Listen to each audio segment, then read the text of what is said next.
Bienvenue dans le débat consacré à la guerre entre Israël et le Hamas, 19 jours après l'attaque du Hamas en Israël. Emmanuel Macron vient de quitter l'Égypte après la Jordanie et au lendemain de sa visite en Israël et en Cisjordanie. Le roi Abdallah II de Jordanie a demandé au président français de presser Israël de mettre fin à la guerre à Gaza, a-t-il dit, mettant en garde contre le risque d'une explosion dans la région. Le président égyptien, quant à lui, appelle à éviter une invasion terrestre de Gaza qui fera, dit-il, un grand nombre de victimes civiles. La France a annoncé qu'elle allait envoyer un navire militaire pour soutenir les hôpitaux de Gaza. Le nouveau bilan des Français victimes de l'attaque du Hamas en Israël est de 31 morts et 9 otages. C'est ce qu'a également ajouté le président français. Au Liban, le leader du Hezbollah, Hassan Nasrallah, vous allez le voir sur cette image, il a rencontré le numéro 2 du Hamas ainsi que le chef du djihad islamique.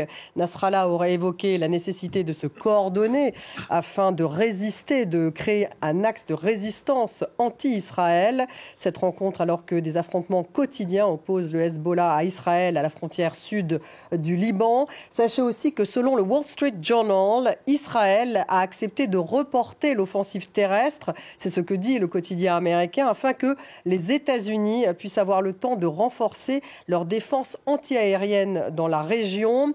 Recep Tayyip Erdogan a aussi pris la parole aujourd'hui. Il a annoncé, le président turc, renoncer à tous ses déplacements en Israël. Erdogan a stigmatisé l'incapacité des Occidentaux à arrêter la guerre à Gaza. Alors on va revenir sur toute cette géopolitique de la région. Quels sont finalement les rôles joués par la Jordanie, l'Égypte, mais aussi par les pays du Golfe et la Turquie? On va évoquer bien sûr l'Iran. Quels sont les risques d'une déflagration régionale? Voilà la question que nous avons posée à nos invités. J'ai le plaisir d'avoir à mes côtés Alexandra Schwarzbro. Bonsoir. Bonsoir. Directrice adjointe de la rédaction de Libération. Libération qui suit de très près ce conflit avec des unes assez incroyables. Bienvenue à vous. En face de vous, Karim Émile Bitar. Bonsoir. Professeur à l'université de Saint-Joseph à Beyrouth. Spécialiste du Proche et Moyen-Orient. Vous êtes signataire d'un appel, une sorte d'appel au gouvernement finalement américain et à l'Union européenne finalement d'agir notamment pour une trêve humanitaire. Bienvenue à vous, puisque vous êtes à Paris et non pas à Beyrouth ce soir. On est ravis de vous avoir. Marc Semo est avec nous. Bonsoir. Bonjour. Journaliste spécialiste de géopolitique, collaborateur au Monde et à Challenge. Bienvenue. Et puis David Rigoulet-Rose. Bonsoir, rédacteur en chef de la revue Orient Stratégique, chercheur à l'Institut français d'analyse stratégique, chercheur associé à l'IRIS et auteur de La République islamique d'Iran en crise systémique. On va démarrer cette discussion avec la toute fin de cette visite d'Emmanuel Macron au Proche-Orient, qui donc a quitté finalement le sol égyptien, le président français. Il s'est entretenu donc avec le président Sisi en Égypte. Il s'est également entretenu avec le roi Abdallah de Jordanie. Hier, il était en Israël, vous le savez, également en Cisjordanie. On va l'écouter, c'était sur le tarmac de l'aéroport au Caire, au moment justement où il allait quitter l'Égypte. La France reconnaît le droit d'Israël à se défendre et à protéger ses populations. Mais elle le reconnaît dans un cadre qui est celui du respect des populations civiles. Et donc intervenir sur le plan terrestre, si c'est pour cibler des groupes terroristes de manière totalement identifiée, c'est un choix qui lui appartient et qui correspond à la définition que j'évoque. Si c'est une intervention massive qui met en danger la vie des populations civiles, alors je pense que c'est une erreur. Et c'est une erreur pour Israël aussi. Parce que ça n'est pas de nature à protéger dans la durée Israël. Et parce que ça n'est pas compatible avec le respect des populations civiles, du droit international humanitaire et même des règles de la guerre. On va tout de suite à Jérusalem retrouver Claire Duhamel, notre correspondante. Claire, il y a donc cette phrase d'Emmanuel Macron sur l'offensive terrestre israélienne qu'on apprend par le Wall Street Journal qui serait retardée par les Américains. Et puis on parle aussi beaucoup de risque de déflagration régionale. Oui, selon les informations du Wall Street Journal, les Américains auraient demandé aux Israéliens de repousser l'offensive terrestre pour permettre aux Américains de mieux protéger leurs troupes au sol, non seulement en Israël, mais de manière générale dans tout le Moyen-Orient. Ils souhaitent pouvoir placer des défenses aériennes pour protéger leurs soldats. Une douzaine de systèmes de défense pour être précise, et cela devrait avoir lieu au cours de la semaine au plus tôt, on dit les Américains. les États-Unis sont persuadés que les troupes américaines seront visées par d'autres groupes militants une fois que l'opération dans la bande de Gaza aura débuté, puisqu'Israël est soutenu par les États-Unis. L'article du Wall Street Journal évoque 13 attaques de la sorte en Irak et en Syrie cette dernière semaine avec des drones et des missiles. Ces attaques sont attribuées à des groupes affiliés à l'Iran. Alors cela paraît assez logique que les États-Unis aient demandé dans ce contexte à Israël de repousser son opération terrestre. Ça paraît aussi assez logique qu'Israël l'accepte, puisqu'on sait qu'Israël fait tout pour éviter un embrasement régional, notamment avec l'Iran. Et puis l'autre raison qui explique ce retard probable de du moins ce délai de cette invasion terrestre de la bande de Gaza, c'est une forme de crise de confiance entre le gouvernement israélien et l'armée. Les militaires attendent impatiemment de pouvoir aller sur le terrain, de pouvoir aller dans la bande de Gaza. C'est ce que nous disent les gens sur place. Mais Netanyahou ne peut pas se passer d'un soutien politique massif et d'un soutien de ses alliés internationaux. D'autant qu'on le sait, il reste encore 220 otages israéliens dans la bande de Gaza et l'objectif d'Israël, c'est de les ramener vivants. Merci beaucoup Claire Duhamel, donc en direct de Jérusalem. Alexandra Schwarzbrod, c'est vrai qu'on parle beaucoup de ces risques d'escalade, hein, c'est vraiment le sujet du jour. Intéressant en fait qu'Emmanuel Macron ait quitté le tarmac du Caire en disant finalement aux Israéliens pas d'offensive trop dure. Oui, attention, enfin un peu ce qu'avait dit d'ailleurs Joe Biden quand il avait dit aux Israéliens ne commettez pas les erreurs que nous avons commises nous-mêmes. On voit bien qu'il y a depuis quelques jours, en tout cas, une pression maximale des Occidentaux sur Israël pour empêcher une offensive terrestre. Parce que quand on voit les sujets que vous venez de présenter, objectivement, qui sont assez flippants, hein, entre les propos d'Erdogan, cette photo des trois leaders, des trois chefs des groupes mouvements islamistes réunis, qu'on imagine pas seulement pour boire le thé, mais pour imaginer la suite des opérations. Tout ça fait un peu froid dans le dos. Plus, en effet, tout ce qui se passe à la frontière israélo-libanaise, on voit bien qu'il y a tous les ingrédients pour que ça explose. Les Occidentaux en sont parfaitement conscients. Et quand on voit l'impact qu'a eu l'explosion dans l'hôpital de Gaza sur l'ensemble de la communauté internationale ou dans les pays arabes, tout le monde est descendu dans la rue pour réclamer sa haine de l'Occident et surtout son soutien aux Palestiniens.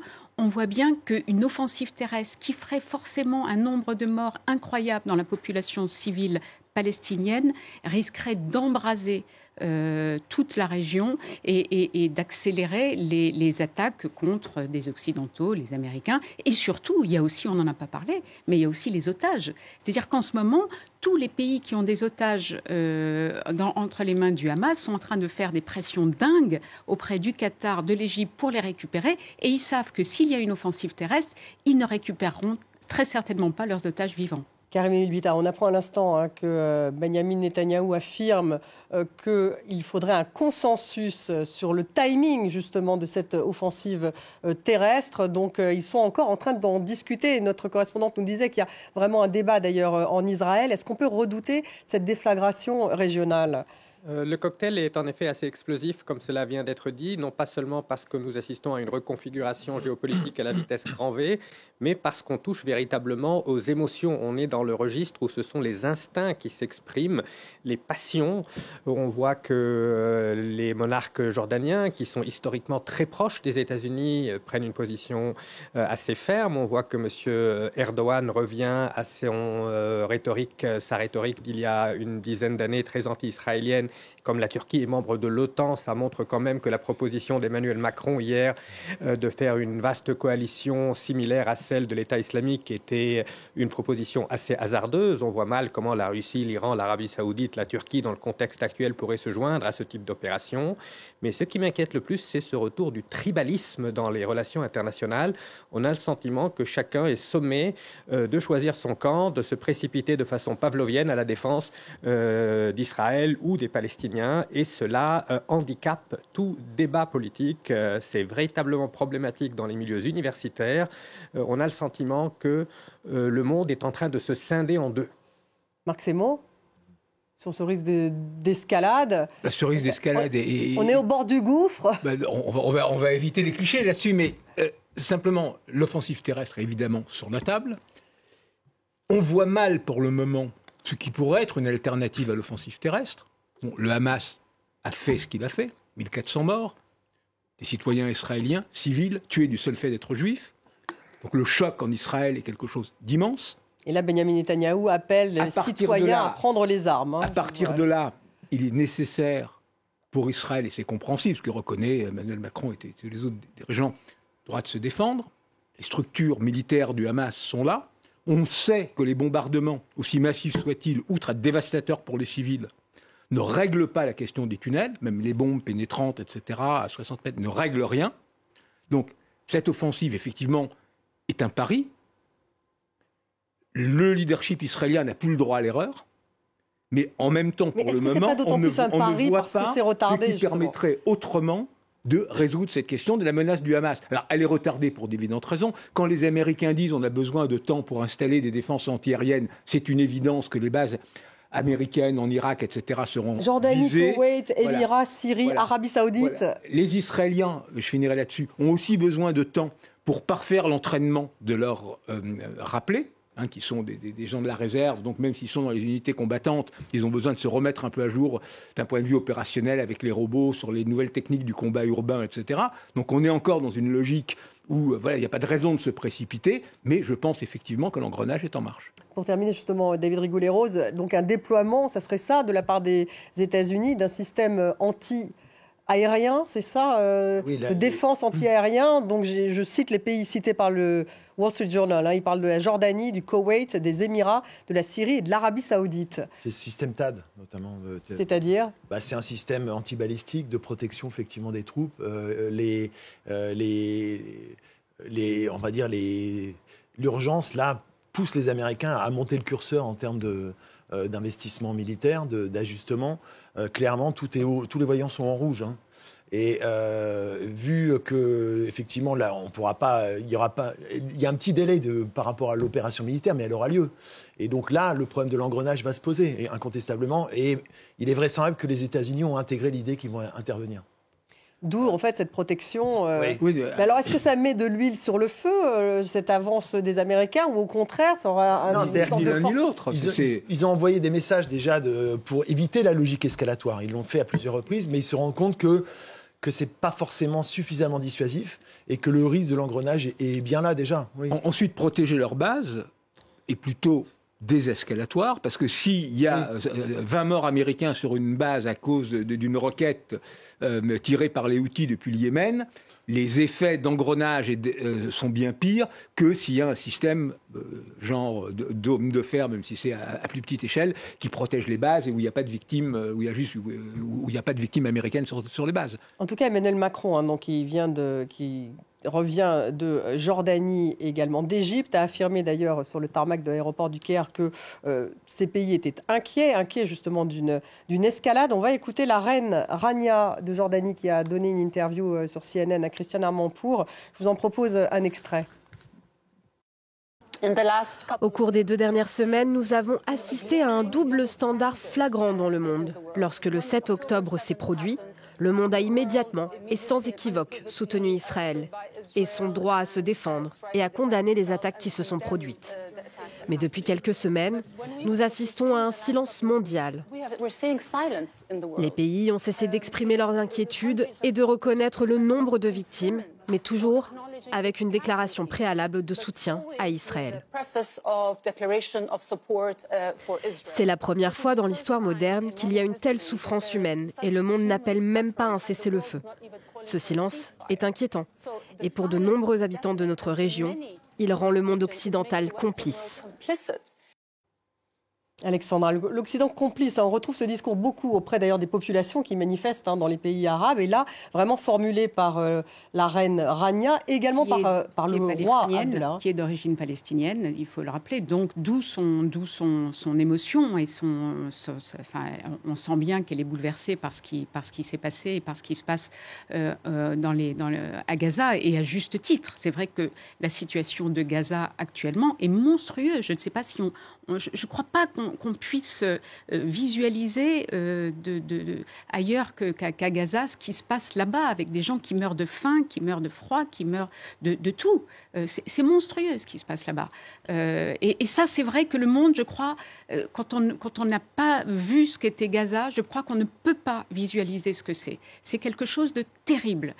Alors, là où je trouve que... Bon, quand elle parle des deux poids, deux mesures, alors Emmanuel Macron a dit « je n'ai pas un discours double standard ». C'est vrai qu'il y a un deux poids, deux mesures dans beaucoup de domaines, mais le monde ne pouvait pas ne pas condamner ce qui s'est passé, enfin le massacre atroce qu'a commis le Hamas en Israël. C'est impossible, c'est quelque chose de monstrueux aussi, de terrible. Donc ça, c'est normal que tout le monde l'ait condamné vigoureusement. Je pense que ce que Rania déplore, c'est qu'ensuite, c'est vrai, tout le monde que personne qu'il n'y ait pas eu la remise dans un contexte qui est que ce conflit végète depuis 20 ans. Ça fait 20 ans que tous ceux qui connaissent la région alertent sur les risques d'explosion et d'explosion de plus en plus catastrophiques, parce qu'il y a eu tous les 3-4 ans, on a bien vu, on voit bien que ça éclate entre Israël et les Palestiniens, chaque fois un peu plus fort, chaque fois la communauté internationale arrive à avoir un cessez-le-feu et ensuite tout le monde s'en moque et ça passe sous le tapis et simplement, on savait qu'un jour, il allait y avoir une explosion beaucoup plus grave. Et c'est ça qui est terrible. C'est qu'on voit que là, ça y est, c'est arrivé. Il y a quelque chose, on le dit tous les 5 de façon différente, mais il y a quelque chose qui est en marche, qui est effrayant. Et dont on ne voit pas ce qui pourrait l'arrêter. C'est ça qui est le plus effrayant. On ne voit pas ce qui pourrait arrêter ce tic-tac qui est en marche et qui pourrait se terminer de façon dramatique pour l'ensemble du monde. Karim El-Bitar, sur ce deux poids, deux mesures, justement, qu'elle dénonce la reine de Jordanie. Les propos de la reine de Jordanie reflètent l'opinion publique d'une écrasante majorité dans le monde arabe et dans le sud global, je pense. Il y a une accentuation des lignes de faille à l'échelle internationale et beaucoup dans le sud global estiment à juste titre ont le sentiment à juste titre que pour les Occidentaux, une vie occidentale... Alors, quand vous dites à juste titre, Emmanuel Macron a bien dit hier dans son discours, une vie palestinienne, c'est une vie israélienne et une vie française. Chaque vie vaut une autre vie. Hein. Il n'y a pas de différence entre la mort d'un Palestinien ou d'un Israélien ou d'un Français. Oui, à la différence près qu'aucun chef d'État occidental n'a encore demandé un cessez-le-feu, un arrêt des hostilités, à l'exception du pape François et du secrétaire général de l'ONU. Et la triste ironie, c'est que l'ONU est en train de devenir un peu comme le pape, c'est-à-dire on fait des appels à la paix, mais l'ONU est dans un état de mort cérébrale. Le Conseil de sécurité est dans une situation de sclérose. Et aujourd'hui, Israël menace également de punir l'ONU pour les propos du secrétaire général qui a essayé de contextualiser cette attaque. On lui reproche une phrase en disant que ce n'est pas sorti du vide, du néant, alors qu'il avait lui-même exprimé une condamnation sans équivoque, une condamnation sans équivoque du Hamas, mais il a ensuite replacé les choses dans leur contexte. Oui, sur le cessez-le-feu, il y a une raison pour laquelle les dirigeants occidentaux n'ont pas fait d'appel au cessez-le-feu. C'est que, comme le disent très bien les États-Unis, et le reconnaissent tous les spécialistes des questions militaires, le cessez-le-feu aujourd'hui, c'est faire le jeu du Hamas. Donc, les propositions, c'est celle de pause humanitaire. La proposition allemande de fenêtre humanitaire qui permettrait effectivement un peu d'aider et de soutenir les populations civiles dans la bande de Gaza, qui déjà avant, à l'époque du blocus, vivaient dans des conditions pour le moins difficiles et qui depuis le siège complet vivent dans des conditions absolument atroces. Et donc il est nécessaire de tout faire pour les aider. Mais même cette trêve humanitaire, on voit que c'est très compliqué. C'est très compliqué, mais c'est une guerre. Le Hamas a décidé de faire un acte de guerre faisant, d'une certaine façon, tendant un piège à Israël, parce que vu l'ampleur de ce qu'il a été fait, vu l'atrocité avec cette daïchisation des méthodes, avec les images que l'on envoie et tout, il était évident que les réactions de l'État d'Israël ne pourraient pas ne pas être extrêmes. Donc, c'est un piège tendu, mais voilà, il a fait ce choix sciemment, en sachant que sa population sera son bouclier, de déchaîner l'apocalypse sur Gaza. Oui. Moi, je ne pense pas que demander un cessez-le-feu, c'est faire le jeu du Hamas, parce que Marc l'a dit lui-même il y a quelques instants, cette opération terrestre a très peu de chances d'atteindre les objectifs militaires des États-Unis, militaires d'Israël et des États-Unis. On l'a vu pendant la guerre globale contre le terrorisme, au prix de milliers de victimes civiles. Donc le Hamas pourrait même profiter de cette opération terrestre parce qu'il est dans une stratégie qu'adoptaient déjà les terroristes anarchistes à la fin du 19e siècle, de provoquer l'ennemi à une réaction tellement disproportionnée que ça va renforcer le sentiment de solidarité, le sentiment tribal dont on parlait tout à l'heure. Donc je ne suis pas certain qu'aujourd'hui les puissances occidentales doivent rester dans un attentisme, essayer de faire quelques corridors humanitaires, de dissuader un peu Israël d'y aller trop fort, mais d'accepter quand même cette logique de la force brute. David Rigoulet-Rose, quelle est la position justement de la Jordanie, de l'Égypte? Parce qu'on ne sait pas très bien s'ils veulent vraiment un cessez-le-feu, s'ils le déclarent ou pas. Ils sont très très inquiets, on peut les comprendre. Hein. D'abord parce qu'ils sont directement exposés par la situation, la question palestinienne, que ça soit l'Égypte avec justement Rafah, qui sert de point potentiel pour alimenter l'aide humanitaire. Donc c'est un enjeu considérable. Et puis la Jordanie, c'est pas directement sur Gaza, mais on sait très bien qu'il y a la variable démographique palestinienne en Jordanie. 60% de la population est palestinienne, oui, c'est ça en Jordanie? Il y a la question des descendants et de ceux qui sont... Donc c'est très très compliqué. Donc la hantise, c'est effectivement une nouvelle Nakba, entre guillemets. C'est-à-dire qu'il y ait un flux de réfugiés de part et d'autre en Égypte et en Jordanie, même si... il y a aussi un discours à double entrée, c'est-à-dire c'est une manière de dire qu'ils tiennent compte de la souffrance des Palestiniens, mais aussi parce qu'ils savent que ça va déstabiliser leur propre pays, tout simplement. Et donc ils veulent absolument pas qu'il y ait ce flux, même à caractère humanitaire. Donc est-ce qu'il est un peu impuissant, ce royaume hachémite aujourd'hui? C'est un survivant géopolitique, le royaume hachémite. C'est-à-dire c'est un miracle qu'il ait survécu jusqu'à présent. Il est très fragile. En même temps, il est très soutenu par les Américains, qui ne voient pas d'autre alternative. Il a juste le bénéfice de pouvoir être l'ascendance chérifienne. C'est-à-dire que c'est une légitimité qui est particulière, mais pas de ressources financières, un taux de chômage explosif, et puis une caisse de résonance palestinienne amplifiée par la démographie spécifique du royaume. Et d'ailleurs, il faut ajouter la composante de la Cisjordanie. Pour l'instant, la Cisjordanie est relativement calme. Pour l'instant. Parce que l'autorité palestinienne, en liaison avec les services israéliens, font le maximum pour calmer les choses. Mais s'il y avait offensive terrestre, avec des centaines, milliers de morts supplémentaires dans la population civile palestinienne, la rue risquerait de s'embraser, d'autant que, et ça on n'en parle pas assez, en Cisjordanie, en ce moment, les colons ne cessent d'humilier, de harceler, voire de tuer des Palestiniens, parce que chauffés à blanc par ce qui se passe, et donc on n'est pas à l'abri que tôt ou tard la Cisjordanie s'embrase à son tour. Ça serait un autre foyer d'embrasement, si je puis m'exprimer ainsi. D'une certaine façon, le risque est peut-être encore plus fort que pour le Front Nord avec le Hezbollah, parce que là, ce serait un soulèvement en grande partie spontané.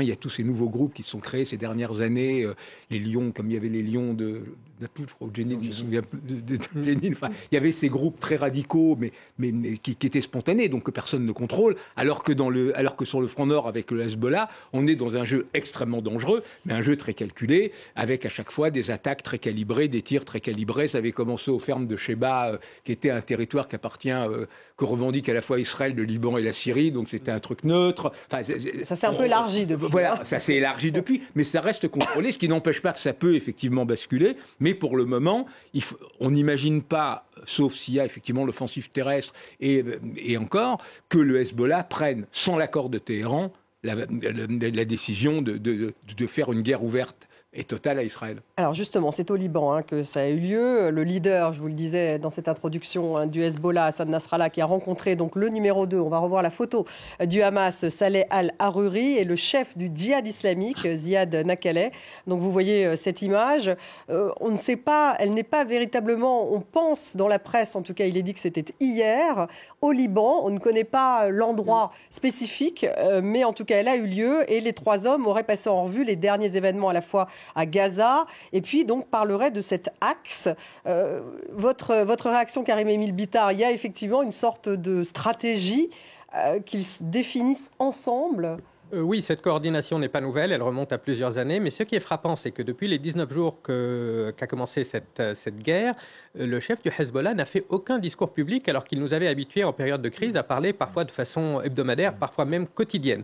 Ce qui semble indiquer peut-être qu'il n'y a pas encore de prise de décision en Iran au niveau justement de la coordination entre cet axe, et les États-Unis s'efforcent à ce stade d'envoyer des signaux pour une désescalade, c'est-à-dire ils ont insisté pour dire que l'Iran n'était pas impliqué dans cette attaque. Hier, des services de renseignement américains, Le Monde les a cités, ils ont informé leurs homologues européens que d'après eux, cette attaque aurait été menée par la branche militaire du Hamas sans coordination avec l'Iran ni avec le Hezbollah. Donc ce sont les États-Unis eux-mêmes qui s'efforcent à ce stade de ne pas impliquer Téhéran, quand bien même on pourrait soupçonner qu'il y a une empreinte iranienne. Oui, mais en même temps, quand on voit cette image, on voit bien qu'il y a de la communication aussi. Sinon, mais la communication n'est pas la coordination nécessairement. Et ça ne veut pas dire, alors, est-ce que oui ou non, le Hamas a lancé cette opération avec l'accord, voire le feu vert, voire l'ordre de Téhéran. Donc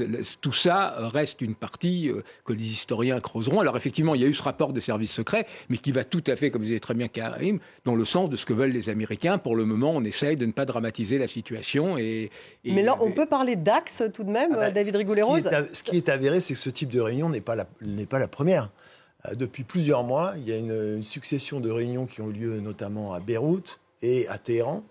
Il faut expliquer pourquoi Beyrouth. Alors Beyrouth, parce que c'est le fief du Hezbollah, de Nasrallah, et qu'il est sur le front nord, donc il est un pion déterminant, un proxy déterminant de Téhéran. Ce qui est intéressant, c'est que c'est en avril, déjà, il y avait une réunion où il y avait Zakaleh, il y avait Ismail Haniyeh, il y avait Nasrallah, et il y avait le chef de la force Al-Quds, Ismail Khan. Qui était là. Donc là, précisez, c'est la force en Irak. Khani était là. Et puis, il y a eu d'autres réunions par la suite qui se sont multipliées, dont une à Téhéran. Et il y a une déclaration quand même qui est assez stupéfiante de Zakaleh, qui disait, enfin le chef du djihad islamique, qui disait que le temps de la trêve et de la pacification, enfin de la non-belligérance était révolu et qu'on allait rentrer dans une phase de confrontation ouverte. Avec l'aval du guide suprême, ce qui quand même en soi est une déclaration quand même assez stupéfiante. Et quand on regarde avec le retour les événements qui se seront produits, on ne peut qu'être inquiet justement de la suite potentielle des événements, notamment avec ce type de réunion qui laisse entendre qu'il y a quand même une certaine coordination à défaut d'une structuration organique. De toute façon, on ne voit pas comment le Hamas aurait pu monter une opération aussi sophistiquée, aussi lourde à organiser, et les détails qu'on a eus après ont montré que ça avait été soigneusement planifié, sans l'aide de l'Iran. L'Iran, a priori, n'a pas intérêt à entrer directement dans la guerre, dans ce conflit régional, parce qu'il aurait sans doute plus à perdre qu'à y gagner. En revanche, il a tout intérêt à attiser les braises et à faire en sorte que d'autres, ces fameux proxys, mènent à bien ce conflit. L'Iran a déjà obtenu un truc énorme quand même, la suspension, voire l'arrêt, on ne sait pas si c'est définitif ou pas, des fameux accords d'Abraham entre l'Arabie saoudite et Israël, qui étaient censés installer une sorte de paix dans la région et surtout de développement économique. C'était les Émirats, Bahreïn, le Soudan, le Maroc, c'était ces 4 pays-là qui avaient signé des accords avec Israël. Et tout l'Arabie saoudite était en discussion. Tout ça, c'est totalement gelé, si ce n'est abandonné. Et pour l'Iran, c'est un gros succès. Je pense qu'il y a un autre élément qu'il ne faut pas oublier sur l'Iran. C'est qu'à la fois l'Iran, si effectivement il y a une opération terrestre, mais même si la tension continue de monter, il a quand même une question de crédibilité vis-à-vis de ses proxys, donc il ne pourra pas rester en dehors. Mais l'Iran, pour le moment, a un jeu tout à fait cynique. Il y a un programme nucléaire iranien. L'Iran est considéré par tous les spécialistes comme un pays du seuil, c'est-à-dire que dans 1 an, 2 ans maximum, il aura l'arme nucléaire. Donc l'intérêt de l'Iran est évidemment d'éviter toute forme de confrontation avec les États-Unis et toute forme de destruction possible de ces sites nucléaires avant qu'ils ne soient devenus une puissance à même de disposer d'une arme nucléaire. Et donc cette fenêtre d'opportunité pour les Américains est un risque pour l'Iran, parce qu'effectivement, il peut y avoir une tentation et d'Israël et des États-Unis de dire c'est maintenant ou jamais. Et de la part de l'Iran, son intérêt, c'est malgré tout de tout faire pour le moment pour freiner, jusqu'au moment où avec une arme nucléaire possible, il deviendra quasiment intouchable. Alors on va l'écouter, Ali Khamenei, parce qu'on a sorti un extrait justement d'une de ses dernières déclarations. On va aussi écouter Anthony Blinken, le chef de la diplomatie américaine, c'était hier.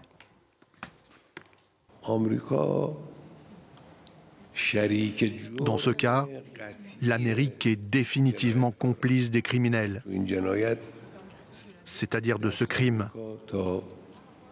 Les mains de l'Amérique sont souillées par le sang des opprimés, des enfants, des patients, des femmes et d'autres personnes. En fait, les États-Unis dirigent d'une certaine manière le crime qui est en train d'être commis à Gaza.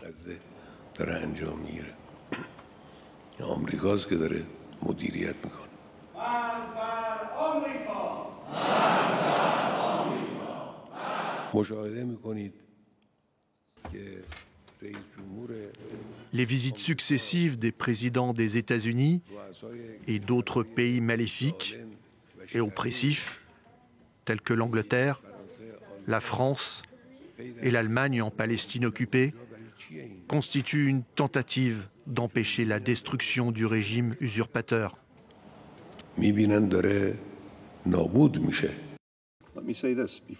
Permettez-moi de dire ceci devant ce Conseil et permettez-moi de dire ce que nous avons toujours dit aux responsables iraniens par d'autres canaux. Les États-Unis ne cherchent pas le conflit avec l'Iran. Nous ne voulons pas que cette guerre s'étende. Mais si l'Iran ou ses intermédiaires attaquent le personnel américain où que ce soit, ne vous y trompez pas. Nous défendrons notre peuple, nous défendrons notre sécurité de manière rapide et décisive.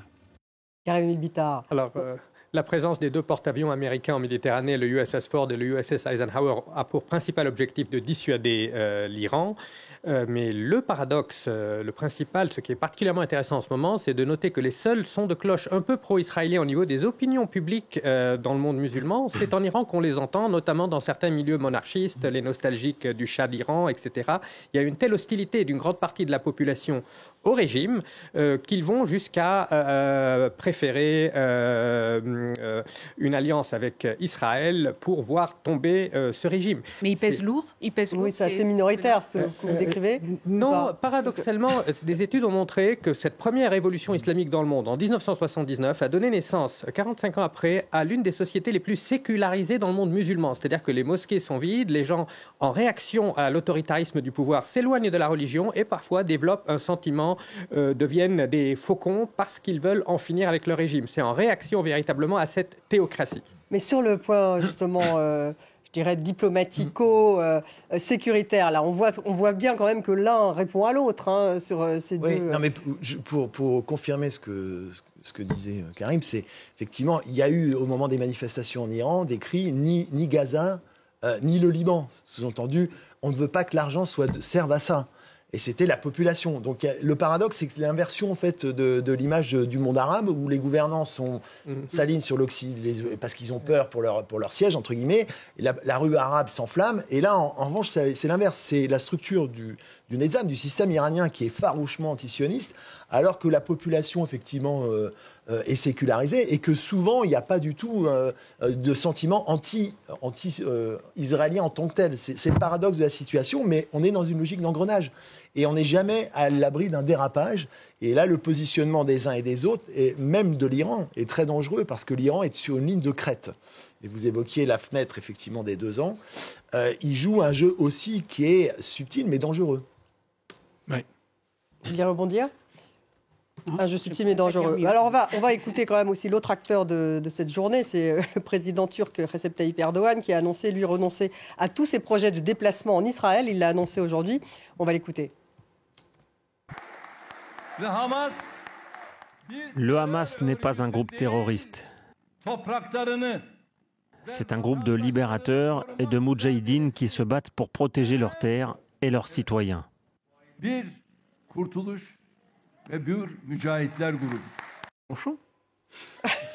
Marc Semo, vous connaissez bien la Turquie. Bon, c'est vraiment un discours anti-occidental habituel. Mais là, il a annulé. Effectivement, il s'était rapproché d'Israël lors des assemblées générales des Nations Unies. Il avait rencontré, me semble-t-il, Benjamin Netanyahou, Recep Tayyip Erdogan, à New York. Et là, il a décidé aujourd'hui qu'il n'irait plus en Israël. Il prend position complètement contre C'est quelque Israël. chose de très profond chez lui. Bon, d'abord, Erdogan est un islamiste convaincu, c'est un croyant convaincu.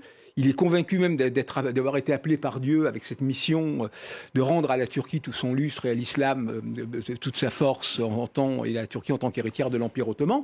Et Gaza, on se rappelle, en 2008-2009, face à Shimon Peres à Davos, il insulte Shimon Peres à propos d'une incursion, d'une opération israélienne à Gaza. Donc c'est très important pour lui. Et là, bon, il a essayé effectivement de jouer les médiateurs. Au début, il était très très modéré. Il a condamné d'ailleurs les atrocités, enfin les actes terroristes, ce qui n'est pas le cas de nombre de pays musulmans, à l'exception des Émirats. Mais très rapidement, avec l'explosion à l'hôpital, avec l'engrenage de ces bombardements, etc., ce fond qu'il a en lui est revenu. Il faut voir aussi que ces prises de position sur Gaza lui avaient donné une popularité dans le monde arabo-musulman à nul autre pareil. Et d'une certaine façon, maintenant, il brandit ce drapeau du Sud global. Il y a une phrase de lui qui est assez extraordinaire où il dit, voilà, que ceux qui ont mobilisé le monde en faveur de l'Ukraine ne se soient pas prononcés contre les massacres à Gaza est le signe le plus flagrant de leur hypocrisie. Donc il porte haut et fort le drapeau des deux poids deux mesures, de cet Occident pour qui les vies israéliennes valent plus que les vies palestiniennes, de cet Occident qui se moque du fait que les Israéliens pendant des années violaient les résolutions de l'ONU, etc., etc. Et pendant ce temps-là, Vladimir Poutine Et voilà, justement, on rebondissait sur Vladimir Poutine qui commence également à prendre la parole, qui manifestement, lui aussi, aurait changé, enfin en tout cas, sa diplomatie. Peut-être le président russe, manifestement, puisqu'il aurait des liens avec le Hamas. Oh, alors ça, ils en ont depuis longtemps. Il y a un bureau du Hamas à Moscou. Mais ce qui est sûr, c'est que tout ce qui détourne l'Occident du conflit ukrainien est bon à prendre pour Vladimir Poutine. Et surtout, mieux que ça, ou pire que ça, tout ce qui affaiblit l'Occident est bon à prendre pour Vladimir Poutine. Et en ce moment, on voit bien, et ce débat le montre bien, que l'Occident est montré du doigt par toute une grande catégorie de la planète. Et je trouve que c'est ça qui est inquiétant, cette polarisation. Vous le disiez très bien au début de ce débat. Ce côté, chacun doit choisir son camp. Il y a deux camps qui se font face. Et c'est ce qui est le plus inquiétant. Et on reparle d'ailleurs du Sud global qui n'avait pas justement suivi les Occidentaux dans la guerre en Ukraine et qui ne suit pas aujourd'hui Israël après cette attaque du Hamas. On retrouve un peu les mêmes grilles. Alors je rejoins tout à fait cette idée que Vladimir Poutine est à ce stade le principal ou le seul gagnant de ce qui est en train de se dérouler. Mais les propos de M. Biden qui visent à portraiturer ce qui se passe dans le monde comme un débat entre les démocraties et les régimes autoritaires est un discours qui est perçu dans le Sud comme étant assez hypocrite parce que les États-Unis soutiennent également un très grand nombre de régimes autoritaires dans le monde arabe. Donc on a le sentiment qu'à partir du moment où un régime s'aligne sur la politique extérieure des États-Unis, on lui passe ses violations des droits de l'homme et son autoritarisme. Est-ce qu'il y a une difficulté quand même à appréhender tout cela du côté des pays du Golfe ? Parce qu'on parlait des accords d'Abraham, il y avait ces discussions entre l'Arabie saoudite et Israël. Est-ce qu'aujourd'hui, c'est quand même compliqué ? Leur positionnement est-il compliqué dans ces pays-là, dans ces pays du Golfe ? On sait que le Qatar joue un rôle très important dans la négociation sur les otages. Est-ce qu'il y a Le Qatar, c'est un cas particulier. Le positionnement, en revanche, des autres pays, ceux qui ont fait la normalisation notamment, et l'Arabie saoudite aussi, qui était en voie de normaliser, est très compliqué, parce que là, ils se retrouvent en porte-à-faux, effectivement, par rapport à leurs opinions publiques respectives. Et ils savent très bien que ces opinions publiques sont instrumentalisées depuis Téhéran. Et donc, ça les fragilise. Et donc, ils ne peuvent pas, évidemment, ne pas cautionner un soutien à la cause palestinienne. Et en même temps, ils savent très bien qu'ils sont otages d'une instrumentalisation par Téhéran, ce qui les inquiète beaucoup. Mais ils ne savent pas comment faire dans les médias. Donc, ils sont obligés de prendre leur distance et de suspendre à minima ce qui était en cours. Donc il est gelé, est-ce que ces accords Il faut gelés quand même préciser que ces pays n'ont rien fait pour aider, ont totalement abandonné les Palestiniens pendant toutes ces années passées, qui aujourd'hui se sont obligés de montrer leur sympathie. Mais la tragédie de ce conflit est autant... L'Occident en est autant responsable que les pays arabes qui n'ont rien fait. Et ça, il faut quand même le rappeler. Il y avait cette idée, peut-être, que la question palestinienne est un conflit de basse intensité. Voilà ce qu'on peut lire. La question palestinienne était un conflit de basse intensité. Et en fait, non. Mais en réalité, il y avait un renversement de paradigme. Parce qu'initialement, il y avait le plan Abdallah de 2002, du sommet, justement, qui prévoyait une normalisation, justement, avec Israël, en contrepartie de la restitution des territoires occupés et la création d'un État palestinien. Et puis, au fil des années, c'était inextricable. Donc, on a renversé le paradigme. On s'est dit, du côté de ces États et de l'administration américaine, on va favoriser l'amélioration des conditions de vie. Voilà. Et donc, il y aurait un primat sur l'économique et on verra le politique après. Et en fait, c'est le retour du refoulé aujourd'hui. C'est-à-dire que ça revient comme un boomerang parce que de toute façon, c'était pas suffisant. C'était une condition sans doute nécessaire, mais pas suffisante. Et là, ces régimes, et particulièrement l'Arabie Saoudite, qui est liée par l'héritage du plan Abdallah, est dans une position très inconfortable, doublement, avec le fait qu'elle est gardien des lieux saints. Et donc, il y a un rôle pour la Houma. Et en même temps, Marc Semo, ces pays doivent participer à l'après. Parce qu'on commence à parler tout de même de l'après, même si ce conflit dure longtemps, les pays arabes. Oui, mais ça sera l'après à Gaza, ça sera quoi? Est-ce qu'on peut imaginer aujourd'hui, et comment, parce que ça, c'est de fait la seule solution possible, un retour de l'autorité palestinienne, d'une manière ou d'une autre, sur Gaza? Mais comment? Elle ne peut pas arriver dans les chars israéliens, évidemment. Donc, est-ce qu'on peut imaginer une espèce de période de transition sous mandat ONU et qu'ensuite, à terme, vienne une autorité palestinienne rénovée? Enfin, voilà. Mais c'est autour de ça, effectivement. Qui, pour l'instant, est disqualifié. Qui, pour le moment, avec Mahmoud Abbas, est totalement disqualifié. Alors, il y a des leaders, même l'interlocuteur. Il y a des leaders de prestige, comme Marwan Barghouti en prison, mais bon... Est-ce qu'il peut sortir? Est-ce qu'il a encore la santé pour le faire? Parce qu'apparemment, certaines informations disent qu'il est plutôt malade. Mais voilà. Mais pour le moment, effectivement, personne, et à commencer par les Israéliens, et ce n'est pas la chose la moins préoccupante, ne sait ce qu'il en sera de l'après. Alors, Netanyahou qui vient de dire que lui aussi devra rendre des comptes. Il vient de prendre la parole. C'est intéressant de penser qu'effectivement, Netanyahou devra aussi rendre des comptes justement sur ce qui s'est passé. Il a pris la parole. C'est intéressant qu'il le reconnaisse, Alexandra Schwarzbrot, parce qu'effectivement, tout le monde se dit que Netanyahou sera jugé derrière. Ça, c'est les Israéliens eux-mêmes qui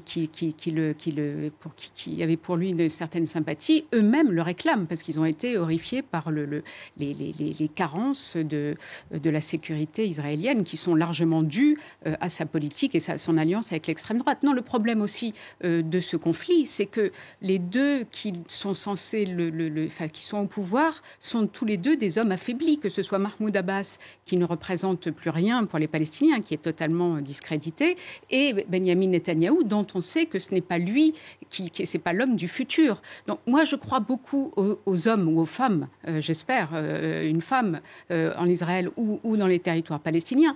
Il faut quelqu'un de charismatique, un leader, et encore une fois, quelqu'un qui ait le courage en Israël de dire « OK, on démantèle les colonies en Cisjordanie et on essaye d'avancer sur le chemin de la paix. » Et chez les Palestiniens aussi, quelqu'un qui ait le courage d'affronter le Hamas et de prendre tous ces conflits à bras-le-corps. Ça dépend beaucoup de la personnalité. On n'a plus le temps, mais un dernier mot de conclusion. Là, on apprend que le porte-parole de l'armée israélienne affirme que la guerre sera longue et qu'on aura besoin de resilient, comme on dit en anglais, donc de résilience. Allez, très vite. C'est précisément pourquoi je pense que l'escalade pourrait bénéficier au Hamas, parce que ces régimes dont on parle, l'Arabie Saoudite, l'Égypte, les Émirats Arabes Unis, détestent le Hamas parce que c'est une émanation des frères musulmans et paradoxalement, ils se retrouvent aujourd'hui contraints de suivre leurs opinions publiques.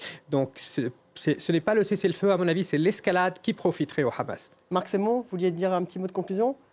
Non, terminé. Merci beaucoup. Je crois que vous m'aviez fait signe. Merci. Oui, Marc Semo, David Rigoulet-Rose, merci à Karim Bitar, merci à Alexandra Schwarzbrod, merci à vous tous de nous avoir suivis. Merci à Claire Duhamel qui était avec nous en direct de Jérusalem. Vous pouvez retrouver cette émission sur les réseaux sociaux et en podcast. À demain.